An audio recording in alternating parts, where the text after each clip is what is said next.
We're live. What's up, everybody? Welcome to another episode of Police Off the Cuff After Hours. This is a really special episode. My name is Mark DeMeo. I'm your host. I'm here with my co-host, my partner in all things law enforcement, the very handsome Bill Cannon. What's up, Bill? Hey, I'm looking so forward to talking to Sean. I mean, how often do you get a subway hero? I think we got to go back to 1984 when we had Bernard Goetz. Well, that was a little bit. Bernard Goetz was a little bit different. Yeah, a little bit, definitely. Before we bring on, introduce our host, we also have joining us tonight for our legal expert, retired police officer, amateur boxer, great boxer. He ran for the DA in Queens, right? Queens DA. Queens DA, and he's on the rise. He's also one of our sponsors on the show. He's the head of a law firm. You can find him if you need any help. Our guest tonight, a return customer, Joe Murray. What's up, Joe Murray? Hey, fellas. Thanks for having me. Such a pleasure and an honor to be here with Sean. Yeah, 100%, right? And so, guys, without further ado, then I'm going to go to the Well, I didn't introduce him yet. Let me okay, go ahead, introduce him.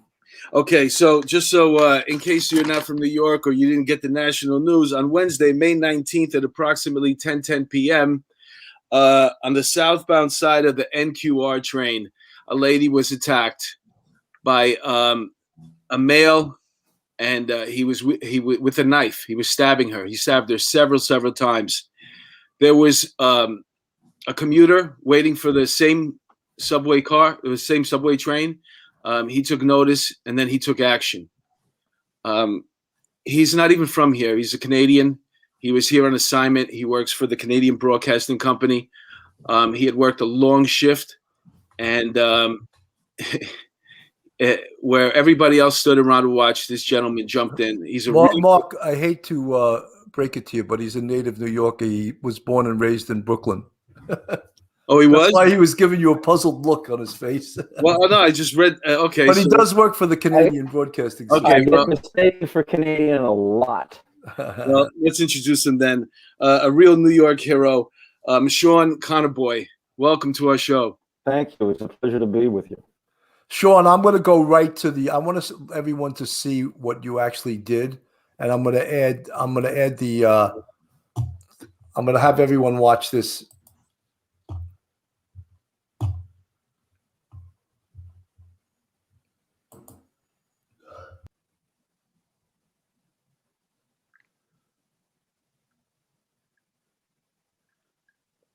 Lost Bill. He'll be back.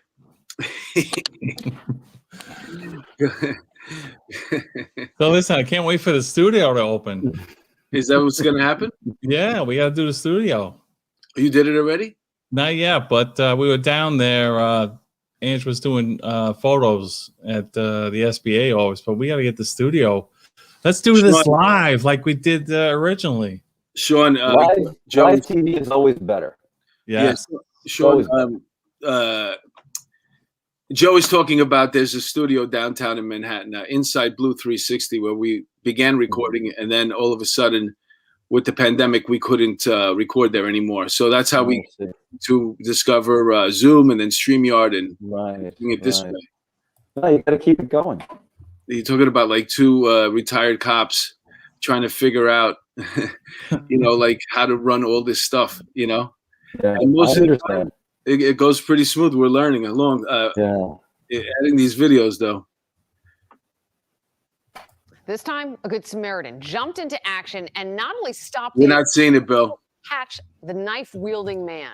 That good Samaritan, speaking exclusively. We're not seeing it, Bill. Okay, all right. You know what? Did you go to the overlays and you hang on a second? You got to make the screen big on the overlays, the video. Go to the bottom right and make the screen big. It's got to take over the whole thing. Look at that handsome guy, huh? Look at that. I should have worn my pink shirt. Real men wear pink. That's what the modern day hero looks like. I didn't know when I got up in the morning I was going to be the center of so much attention, so I just threw that on. That was still the same day? It's famous. No, this is the next morning. Okay.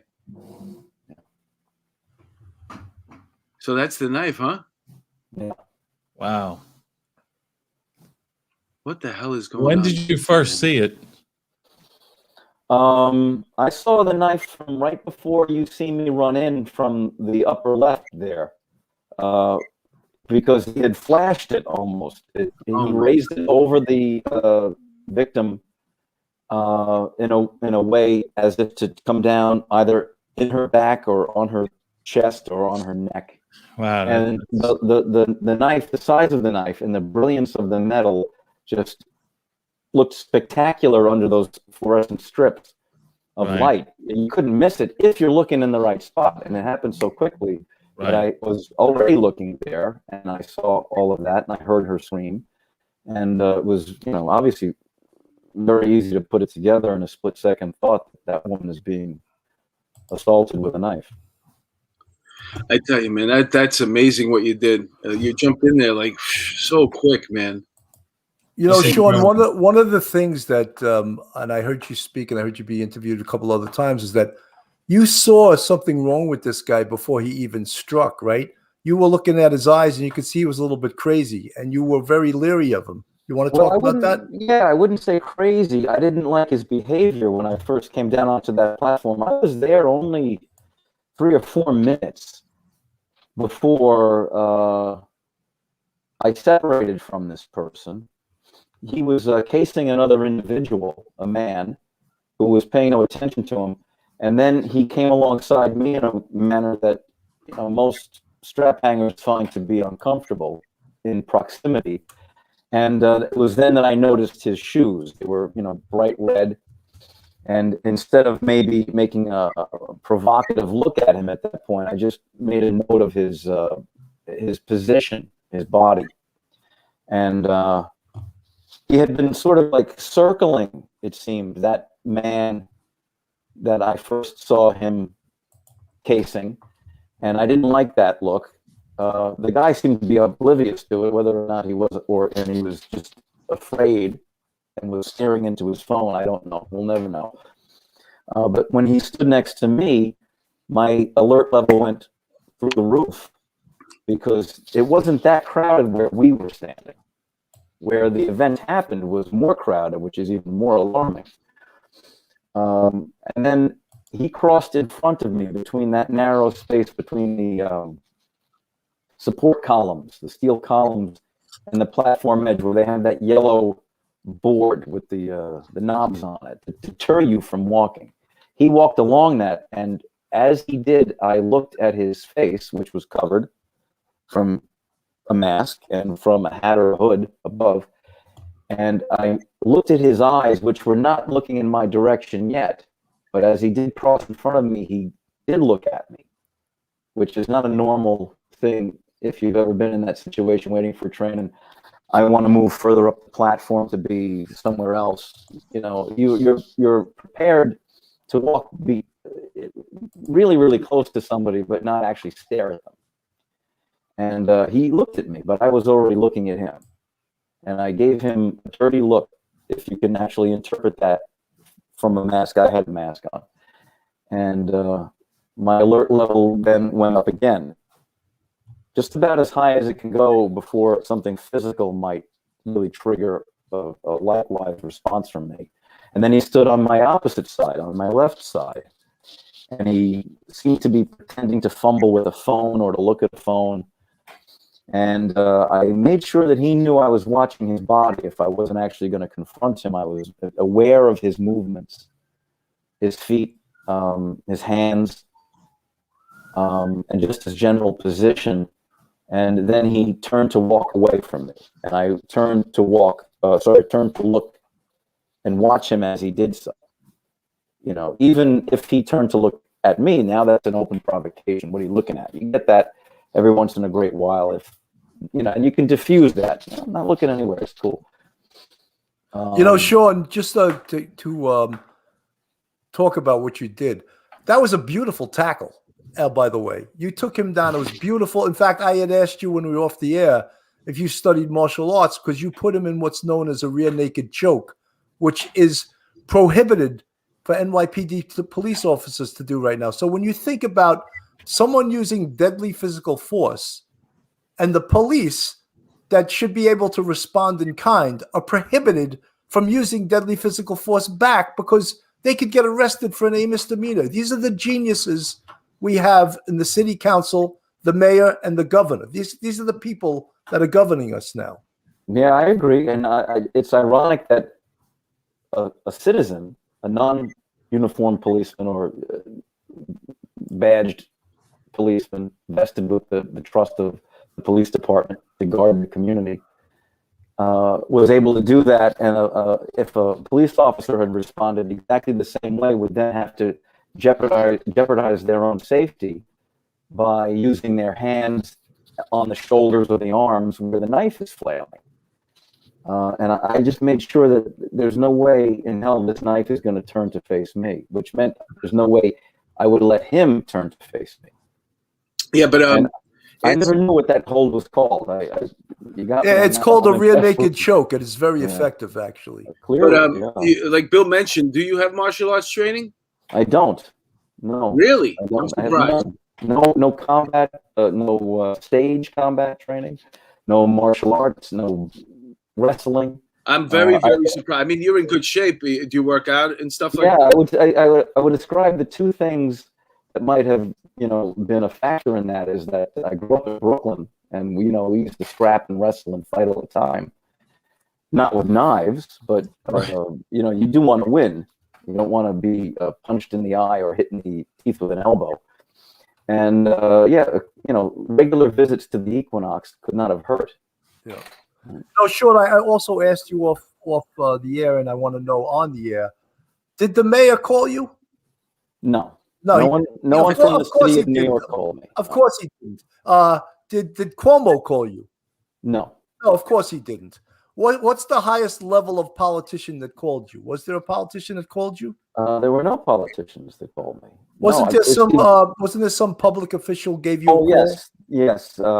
Sarah Feinberg, the interim president of the New York City Transit Authority, took the time out to call me and expressed her deep and profound gratitude for what I had done and getting involved and being there at the right time and putting my life on the line. And we had exchanged a pleasant conversation, as pleasant as it could be, about this just completely unacceptable skyrocketing crime in the system that she now has to address. Instead of making trains run more efficiently or getting buses to move faster, she's got to worry about the safety of the public just coming onto the property to use trains for legitimate purposes, because there's so many people down there for purposes other than riding. Well, you know why? Because they don't have to pay their fare. That's another thing. Yeah, they certainly don't. Yeah. Fare evasion was probably the beginning of opening up this Pandora's box of behavior that seems to have no end because there are no consequences. Obviously, an attempted murder or a murder does have consequences still, but to get to that point means you have to have a victim. And this is not a petty crime. This is a serious felony, and it has to be treated as such. No, 100%. Joe, would you comment on a police officer using the same force that Sean did? Would you want to comment upon that? Yeah, absolutely. I find what is most disturbing as I was reading the Attorney General's suggested bill, the Police Reform Act, Police Accountability Act, I think it's called. And in it's so convoluted the way it's written. It's impossible for an officer to go through those 4 and 5 steps in order to determine if their force is justified. But one of the provisions actually says that if they're committing this felony, this serious felony, escape or kidnapping, that and the person has to be, they're in the conjunctive, 4 different things in the conjunctive. One of them is they have to be armed with a gun or other deadly weapon. That's not a deadly weapon under the penal law. So technically that wouldn't justify under that provision the use of deadly physical force. even though we know that's deadly physical force. That comes in a different step that the officer has to analyze before they can use that force. So it's alarming what they're doing to police officers today, forcing them to second guess their own actions. I got to tell you, and Sean, it's up to you if you share it, but we all did this. We loved that part of the job. I remember when I first came on, I was 20 years old. I hit the street after the academy at 21. I couldn't believe I was getting paid to do this, to actually go after bad guys and tackle them and capture them and arrest them. Like, I got a great feeling of satisfaction helping people, victims, crime victims. I worked in Midtown, and we, routinely were getting picked off by street thugs and robbers. So I love that. And I couldn't believe I actually got paid to do this job at that point. I just really loved it. It was such an amazing feeling when you take action like that and you happen to be in the right place at the right time and you save somebody from serious harm. I mean, Sean, am I describing that correctly? You are. It becomes more poignant with each passing day and each time I talk about it, because I haven't really had the time to internalize it and process it. I'm extremely fortunate that our victim survived, because I know if she didn't, we wouldn't be talking right now. I wouldn't be out there addressing these larger concerns, let alone explaining what happened and how I took part in that. That changed the equation entirely. I would have hated for her to have lost her life because I lost a second or two in getting there, or something else had happened. Sean, you know what else was refreshing? That some people actually came to your aid. Because usually there's morons with their phones yelling, world star, like idiots, Yeah. And that's the society we live in now. Right. Yeah, on the video, I noticed that too, that as soon as you got involved and you were tussling with this guy and going back and forth, other people came in.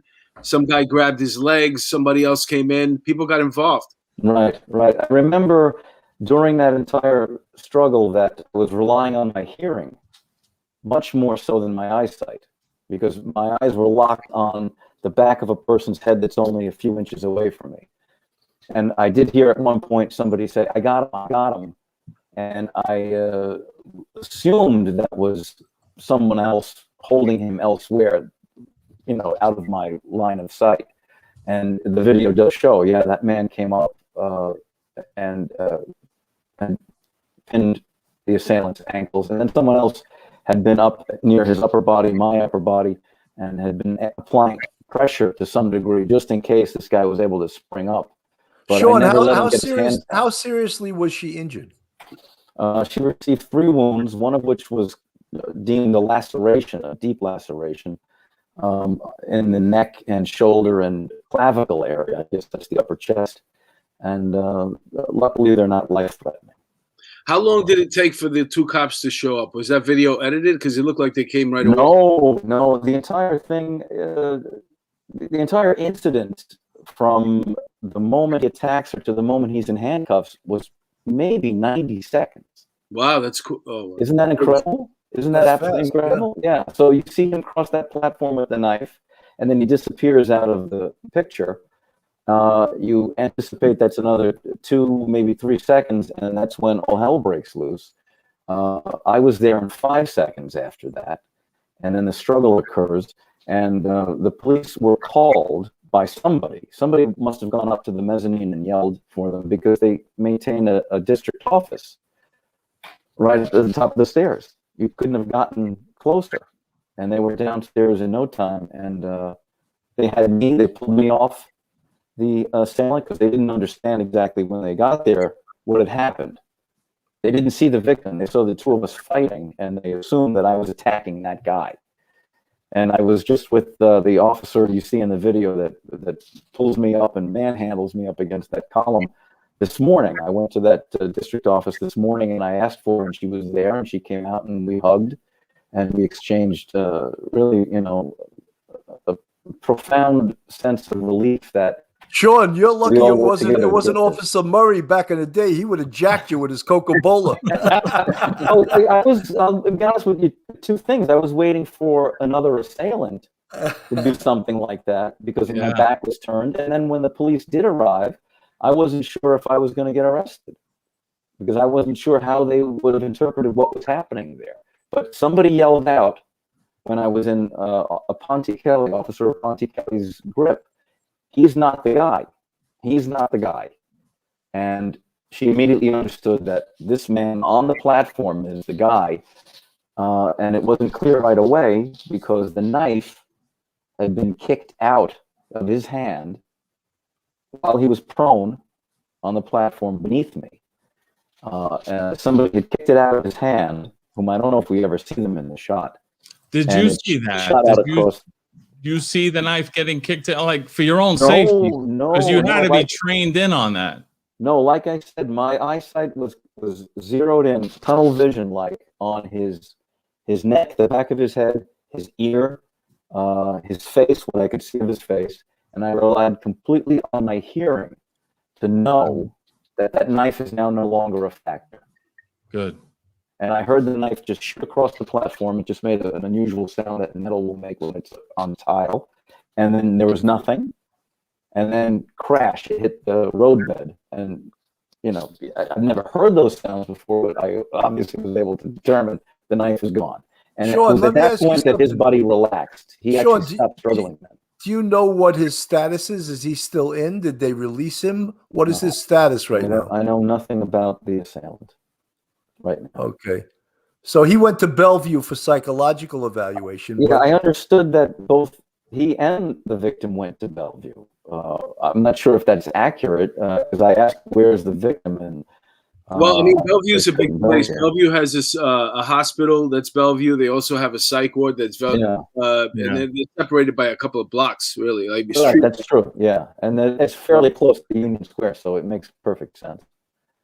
Yeah, I mean, they could very easily be like 2-3 blocks away from each other.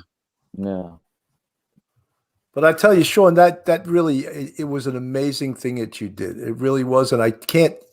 I mean, I'm amazed that you weren't contacted by the mayor because a mayor that cares about crime would have contacted a citizen and really congratulated them for a heroic act. But this shows you what an empty suit this guy is. You know, well, Bill, I mean, look at what's going on in the city. I mean, do they really want to point out that how much that there's people down there with knives that are supposed to be on their meds that aren't on their meds? That kid was here from staying with his aunt or something, and she couldn't get his meds, and he ran off. He's schizophrenic, right? So does he want that going out there? That there's crazy people with knives in the subway attacking people? They want this to go away.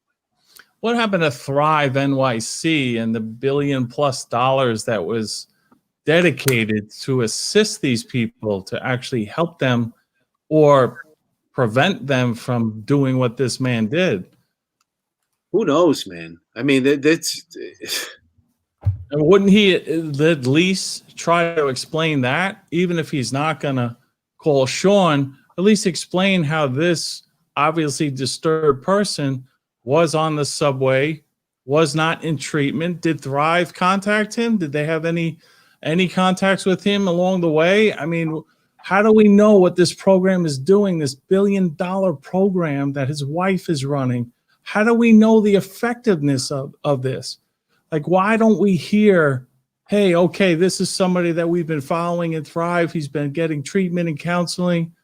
You know, I hear nothing, and it's deafening, the silence. Well, yeah, it's part of it out in the city. I spent the entire day in Times Square, and that's exhausting enough the day this occurred. And almost on an hourly basis, another what you guys call EDPs would come up to the TV camera, the lights, and some of them were,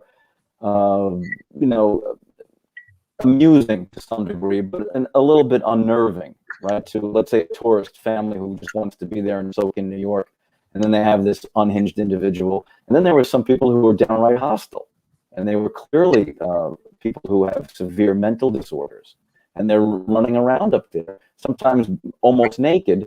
And, you know, you can say, well, that's New York and that's Times Square. You have the naked cowboy and the naked cowgirl. But those people are peaceful. You know, you give them a couple of bucks, you take a picture, and everybody's happy. A lot of these guys are running around almost with no clothing on, and they're clearly mentally disturbed and threatening in some cases.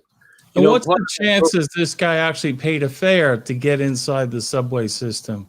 Like when they criticize broken windows and about addressing the smaller issues like fare evasion, when they criticize that, and here I think it's fair to say this guy skipped the turnstile and got in there.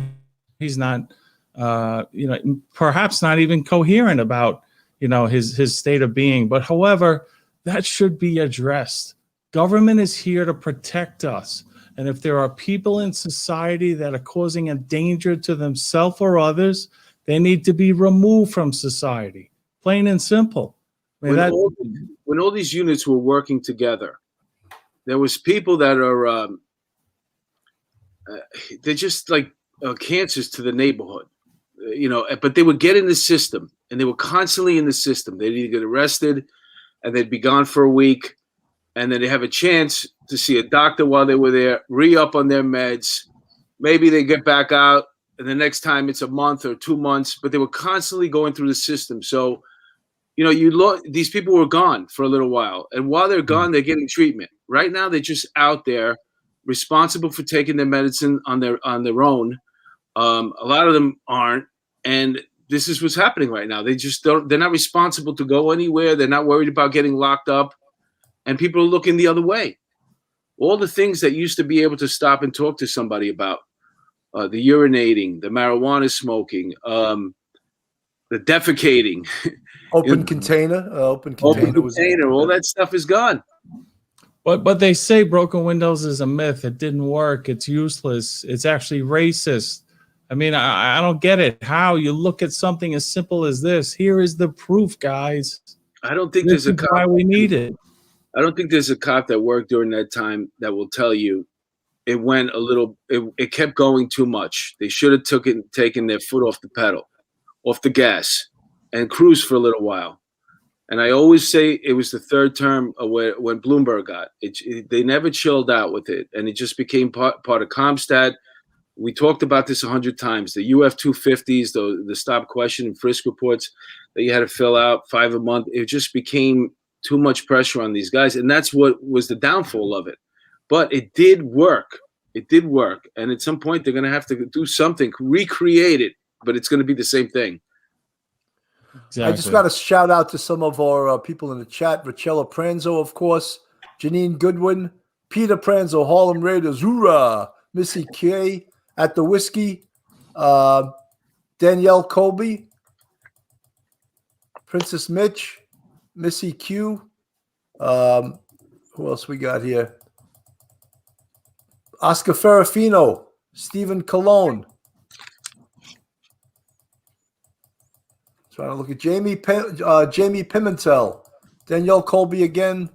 All you folks, George Taylor, Steve Colon again. Thank you guys so much for supporting Police Off the Cuff. And having said that, Mark, I think it's time to go to a commercial. And I'll put yours up on the screen. There you go.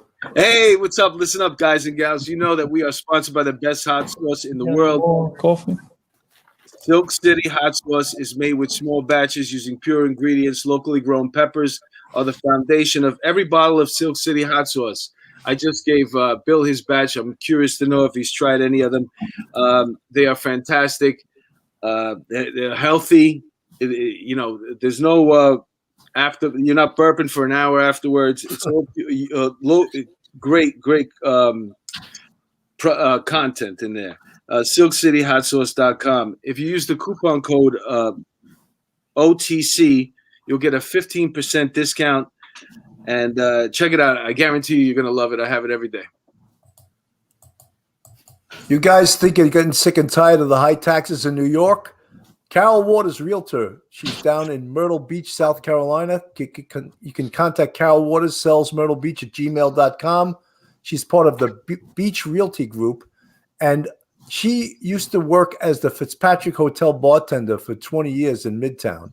Her husband, Rob Mahan, is a rollover NYPD officer to the FDNY. They're both selling real estate. They're $1 million salespeople down in Myrtle Beach. If you're looking to move down south, give Carol Waters a call, 914-261-6681. And if you get in any trouble and you need a great attorney, well, we got him here on the show. Joe Murray. Joe Murray's a big supporter of Police Off the Cuff, and he now has gone into the 21st century. He's got his own website, joe@jmurray-law.com. I hope you don't get in any trouble, but if you do, Joe Murray's your guy. Joe, I carry your card in my wallet. Absolutely. Listen, I know there's a lawyer out there that's going to feel bad for the way this individual was taken down and try to sue you for damages. I'll be more than happy, honored to represent you in that matter, free of charge. That's disgusting. Well, yeah. Well, you know that this city, it's someone possible. will, Yeah, well, you know, my response to him attacking her was for me to attack him. And I didn't have a deadly weapon. I had no weapon. Joe, what the Good Samaritan law sort of covers him, doesn't it? What's that? The Good Samaritan law. Good Samaritan, yes. But listen, anyone can sue for anything. And then it's a matter of, I'm not saying he will win, but, you know, this kind of conduct is going to be discouraged. As you can see, the mayor and none of the city officials, not even the police commissioner, contacted him to congratulate him. They don't want to support this type of behavior. And you never know. You just never know what somebody will do. You know, Joe, I know that if this was under like Mayor Koch, Mayor Bloomberg, you would have got a call from the mayor's office. Thank you for taking that risk. But this guy is like, he's an empty suit, you know. What about Shea? What about Shea? I mean, he's the commissioner. He should have got a call. He should have absolutely gotten a call, you know. I'm not offended though, so don't worry about that. It says more about them than it does anything else. You know, we want to segue into an article that appeared this week in the Wall Street Journal, and it was entitled "Law and Order, It's Back." And Joe, I'd like you to comment on that because I thought it was a great article, but I don't totally agree with it. I think the population is sick and tired of the crime, and they're afraid that it's going to escalate even more.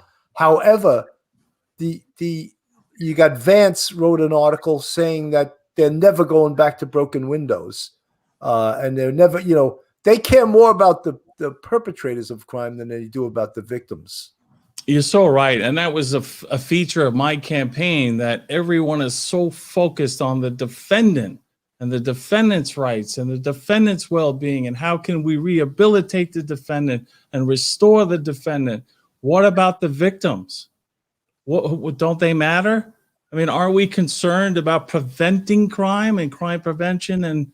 And you know, how about justice for these victims who have suffered serious losses? So that was a problem I had. And I'm very disappointed in that article by Cy Vance because I have cases in Manhattan.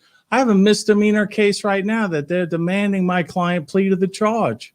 First offense, college kid. And it's just shocking to me that it seems like so disconnected. As Cy Vance is on his own little world, I think he's already checked out. He's not running for re-election, and he's now just pontificating, whereas the office is not following what he's indicating in that article. I don't see it, at least in my practice. You know, Joe, with crime going out of control, this is not a photo array here. This is these are the candidates who are running for the Democratic nomination there. And I just want to, they're so horrendous to me that I just want to point out two quotes from two of them. Maya Wiley is quoted as saying, "I know what it's like to fear police violence." Diane Morales said, "The reality of crime is that safety is not synonymous with policing." Can you believe these are the people that are running for mayor? Can you believe those statements?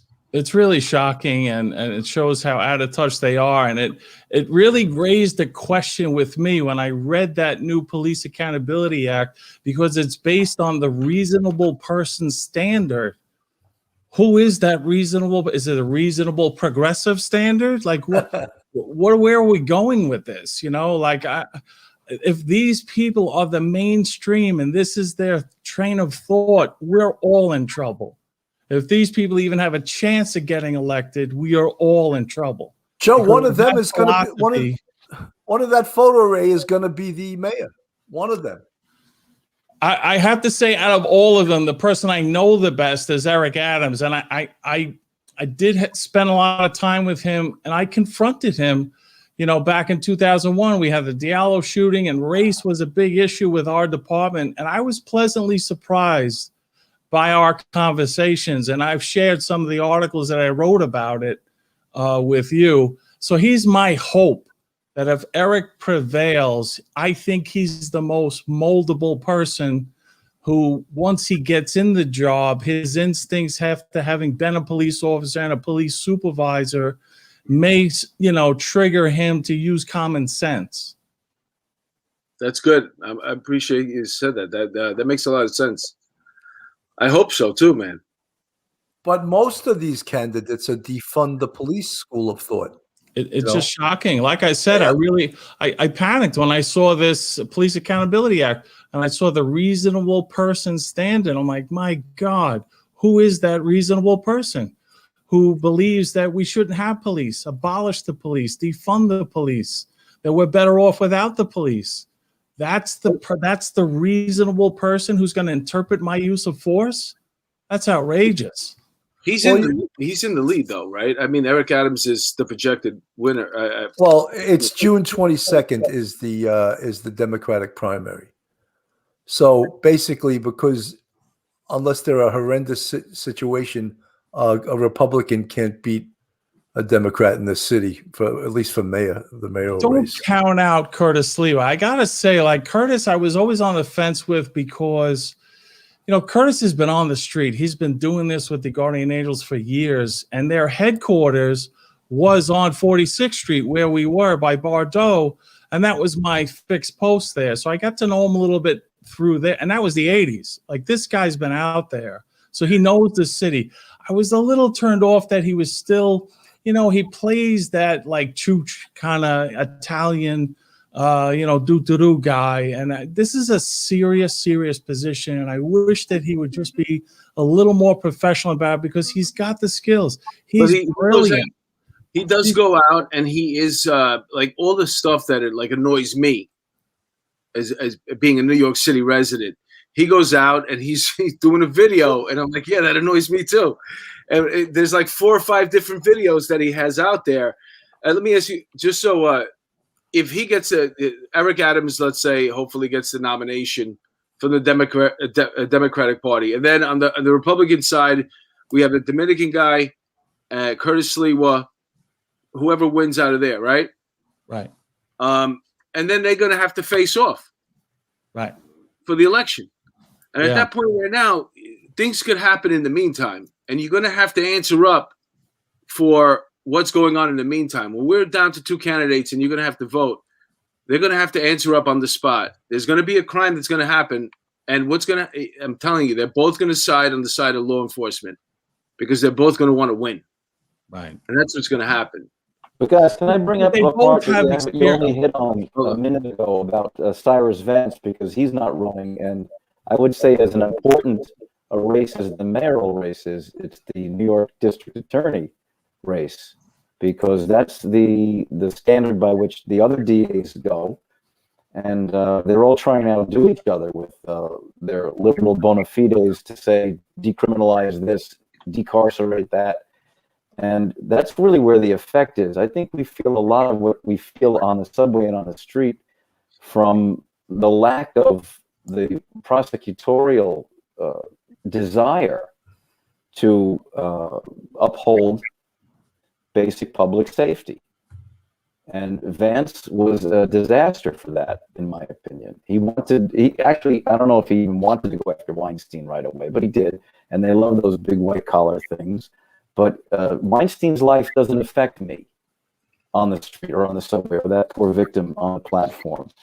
Not prosecuting kids who get out of control and menace the length of the IRT on the east side like they did the other day, slashing multiple people in the 4 o'clock hour, 4 o'clock in the morning. Where is the desire to say that's unacceptable too? And that has to be prosecuted, and it has to be prosecuted strongly so that people who think that they're going to do this understand that there are serious consequences. You're in danger of throwing your life away. So the mayor can actually impact a lot of things as far as the NYPD is concerned. But once that arrest is made and those charges are filed, there's got to be a desire to see it through. Well, Sean, you're 100% correct. And one of the things I wanted to also mention, you reminded me of, is that the progressives blame COVID for this big bump in crime. And I don't buy that. I totally do not buy that, because crime was going up before COVID hit. It takes as much as it took a long time for us to knock crime down, it takes a long time for it to go back up. And as you disregard the things we did to drop crime down, you get rid of broken windows, you handcuff the police, you add this thing called the diaphragm law, you bail reform, you throw that in there, you publish the cops' disciplinary charges online. Anyone could pull up a cop's name online and find out what he's been doing. All of those things are handcuffing the cops. And now you get the attorney general coming up with this new thing designed to even hurt the cops more. And I find it deeply disturbing also that she's running for governor, and she's going to do whatever she's going to do to promote herself. And she thinks this is good because let's keep beating on the police and I'll get more votes from the progressives. It's disgusting. She's a typical politician, though. I got to tell you, I have that case in Mount Vernon. There was a whistleblower who was part of the narcotics team there, and he saw police brutality. He saw, all kinds of corruption and misconduct, falsifying warrant affidavits, like bad stuff. And he didn't want to participate, and he left the narcotics unit, and he reported on this. Then when they were destroying him, they sent him for a psych review, put him on unpaid leave. He was actually pending termination when I got into the case. He started to record people that were friends of his calling him up saying, "Oh, I can't believe it. The stuff you were talking about. Well, guess what happened today?" And they would go into the stuff that was going on. And he recorded these police officers who are telling what they did in the course of this narcotics team. He shared those recordings with the DA's office, with the police commissioner, and they just ramped up their attacks on him. Sergeant called him a rat, a roll call. They put a bullseye on him. So my point is, they reached out to the governor publicly at a press conference, and he just said, "Oh, it's not my responsibility. It's the U.S. attorney. It's the district attorney." They also reached out to the attorney general. Why are they overlooking this? They don't want to go near it. You know what I think it is? It's a black city, black mayor, black police commissioner. It looks bad for them. And they can't use the coercive powers because of the fact that they're a black mayor and black commissioner. They don't want to criticize them and go after him. And I think it's bullshit, because that community is starving for some intervention. There are big problems, deep-seated, rooted problems in that department that need to be fixed. And everyone is taking the hands-off approach. It's outrageous. And I just can't understand it, and how everyone lets her off the hook. And now she's going to run for governor because she's so wonderful. But she's ignoring this huge problem right here, that's been front and center with news articles, with press conferences, and they won't touch it. They won't go near it. Not anymore. You know why? Because you're on Police Off the Cuff. That's right. And it's going out to everybody right now. And somebody's going to pick up on this. Let me tell you something. We have a great guest tonight, and this is a phenomenal story. But I just wanted to mention, I don't want to disrespect the Dominican candidate running for Republican mayor. His name is Fernando Mateo. He's another guy who's been around a long time. So you're talking about three candidates. Eric Adams has been around a long time. Curtis Lewa, like you mentioned, a long time he's been around, and Fernando Mateo, he was part of the bodegas, and then I remember him in the news years ago when they were shooting the livery cab drivers, killing them, robbing them for money. So, but that brings us back to the point that Sean was talking about. It's not even the mayoral candidacy that's really important for the city. It is the DA's office, the Manhattan DA's office, because they pretty much dictate everything. The laws that are going to come out, and they're going to. Except Mark, when the broken windows and when Giuliani administration took over after Dinkins, everyone was on board. For the whole broken windows policing thing to work, the DA's office had to be on board too, and they were. They were down with it. They were going to prosecute the lower level crimes, and we were going to go after quality of life. And during all those times, we didn't just have one style of policing. We kept reevaluating what we were doing and changed with the times. Mm-hmm. And I think one of the biggest things that was made Broken Windows successful was narcotics doing 24/7 buy and bust. And I mean, that is probably the cornerstone of the whole Broken Windows thing is narcotics and the narcotics sales and narcotics users. Yeah, I don't think that's ever going to come back, especially since we've legalized marijuana in New York State. And right now they're in the process of figuring out how to dole up the money. That's all this whole thing that we're waiting on right now is we're figuring out who's going to get what when. Like, how are we going to dole up the money? That's it. And then they're going to figure out, we're going to put it in restaurants and cafes. I heard one of the things is you'll be able to go in the cafe, but there won't be any alcohol. So, and then the other thing is obviously the outlets that you buy it at. You know what I'm saying? Angie Yang, thank you so much for the $9.99 super chat. Bill Ryan, thank you for the $5 super chat. You guys are very well appreciated. When you get back to Letitia James, the Attorney General, we also have to remember that there was riots over the summer, and the Attorney General wrote a scathing report against the NYPD, blaming them for using too much violence, blaming them and the report was horrendous because over 500 cops were hurt during those, what she called peaceful demonstrations. And so there's another piece of evidence, and not one person that investigated that whole report was a former police officer. It was all a bunch of lawyers, bureaucrats, and people that had, they had a vendetta against the police department. And then the DOI followed up a report that was just as bad as the state attorney general's report. On top of that, I just want to add, as attorney general, you are not just as a law enforcement officer, you're the attorney for the state. You represent New York State. You represent all of New York State agencies. When we had those riots and we were infiltrated by people from outside of New York State, by Antifa and Black Lives Matter attacking our departments, attacking our infrastructure, causing billions of dollars of damage, Joe Murray, as Attorney General, would have used my office's resources to go after them, sue them, and get that money back into New York State. She's completely ignored it. Why? Because it's not politically correct. We can't do that. She'd rather go after the NRA and Donald Trump than the people who are doing the harm to New York.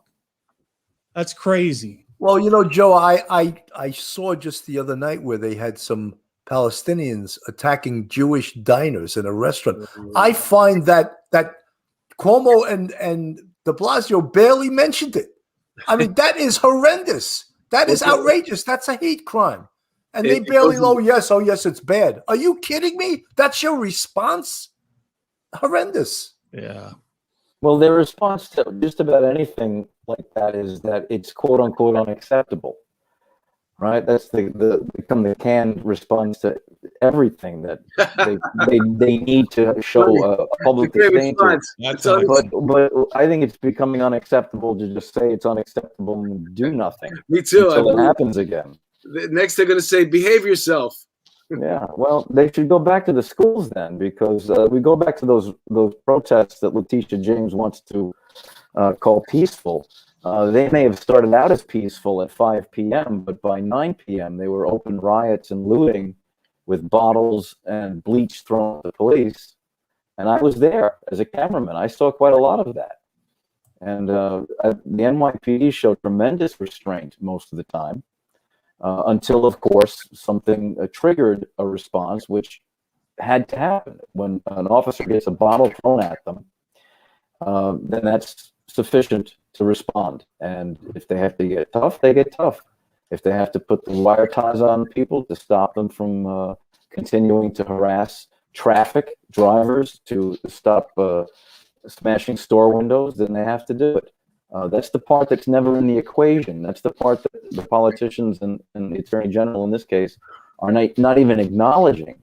And I seriously doubt they were even there. I don't think she had a bird's eye view like I did. You're right. Of what I witnessed. Hey, thank you for saying that, by the way, Sean. Yeah. I just want to.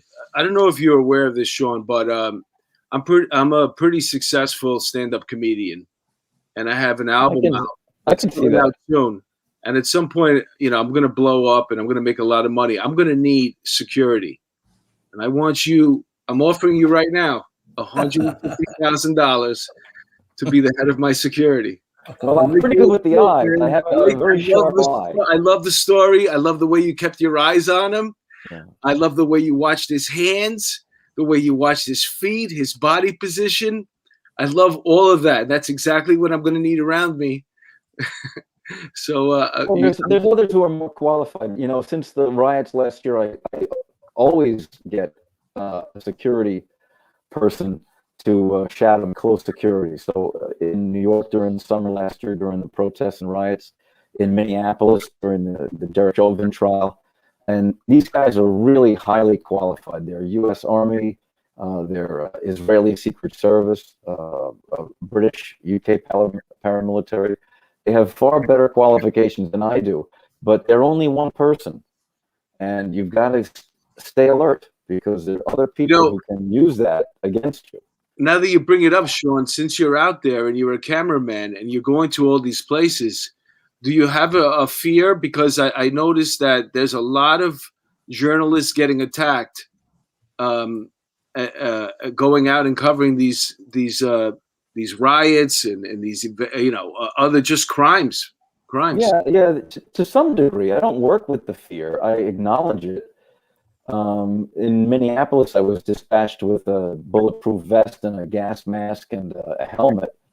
Thankfully, I didn't need them, but we know what would have happened had the verdict gone another way, and I would have required them. But it's a job that has to be done, and I do it. But my concern is when I have a camera on my shoulder and a viewfinder, I have a blind spot. I can't see anything on my right side. And so, for example, during the protest, there was a gang of punks, young ones, 16, 17 years old, breaking into a Banana Republic on Broadway. And one of them tried to grab the camera off me. I didn't even see him coming because I'm looking in this direction. I can see peripherally here. I can see nothing that direction. And that's the side he attacked me from. But I wouldn't let him take the camera. A native New Yorker that has to be on point because he's a cameraman and he's, you're out there. You might as well be a cop too because you're out there at all these events, but you're unarmed and off duty. This is what you do when he's not, when he doesn't have a camera on his shoulder, he's stopping crime on the subway. This is what the fellows in the transit district office, I think it's Transit District 4, had said to me that night. Said, we're hiring. If you're looking for another career change, it's not too late. Everybody wants your services. See, I'm not a dope. They're having a hard time getting. You have to be in the right place at the right time. That's everything. One aspect of this I had told a bunch of journalists that I worked with is that there's no way I would ever be on that platform, ever, for any reason except for the fact that the transit authority had done some realigning of the routes that night for track work. So the D train was not running down 6th Avenue. It wasn't running back to my home, and I had to find another way home. And I ended up on the platform at Union Square, and that's where this occurred. God put you in her way. I think so. Yeah. Now, are you going to grand jury tomorrow? Correct. Tomorrow morning. So they're going to indict him for felony assault, it looks like. I understand at least 2 charges are, well, one is second-degree attempted murder, and I think the other one is an assault charge, at least those 2. I don't think they'll charge second-degree attempted murder. I find that hard to believe. I think they'll charge assault, but what do you say, counselor? Yeah, I think a grand jury might indict on attempted murder because that, it was multiple stab wounds. So that shows an intent to inflict possibly murder. And they were in the torso and upper chest area. So that also, lends towards the intent of that person. They weren't there to hurt them. They were there to kill that person. So you may see an indictment, but like you, I don't see them going far with this. This could be a 730, psychologically unfit, and they don't even prosecute. I would almost guarantee you he's out right now. What do you say? Shame. What do you say, counsel? You're right. It is a shame. Yeah. I would think more likely in the hospital rather than in custody, but yeah, not in custody. That's for sure. Yeah. So listen, everyone, we're up almost at an hour. We just want to thank Sean for coming on this show, and we want to applaud him for being a real New York hero. And I find it outrageous that the mayor and the governor didn't call you. You should be getting a proclamation. You should be getting the key to the city instead of these stupid athletes that hate the police too. Give you the key to the city, because what you did was no less than the most heroic thing we've seen in a very long time. Well, if de Blasio wants to send me a proclamation, he can stick it in the mail. I'm always available to receive it that way. Tomorrow night at 8 p.m., we have one of the most unbelievable guests we've had in a very long time, and it's his name is Joe Pistone. He's a retired FBI agent. He's the real Donnie Brasco. The movie Donnie Brasco was made about him, and he went undercover for 6 years and took down 2 of the 5 New York mafia families. So it's going to be an unbelievable show tomorrow night. And we hope all you guys come out to watch tomorrow night at 8 o'clock on YouTube and Facebook Live with Joe Pistone. Mark, any final words? I just want to thank Joe for coming on again with the legal expertise. He did a great job. And to Sean, man, you're a real hero. I saw you in action, and I was amazed. I'm very impressed, and I think every New Yorker owes you some gratitude. And if every New Yorker just took a little bit of interest like that, the way you did, the city would come back strong. Mark, I told him he should have the video propped up on his phone. When he goes into a bar, show it to the bartender and drink OTA. Well, if we ever meet in person, I definitely have our drinks all night on behalf of New York. Right. I'll take Every New Yorker, if you ever bump into Sean at a bar, you better pick up the tab. Everybody, yes. Everyone in the city should buy him a drink. That's for sure. You definitely deserve it. Thank you so much. Sean, guys, thank you so much. This is Police Off the Cuff signing off. Good night, everyone. Good night.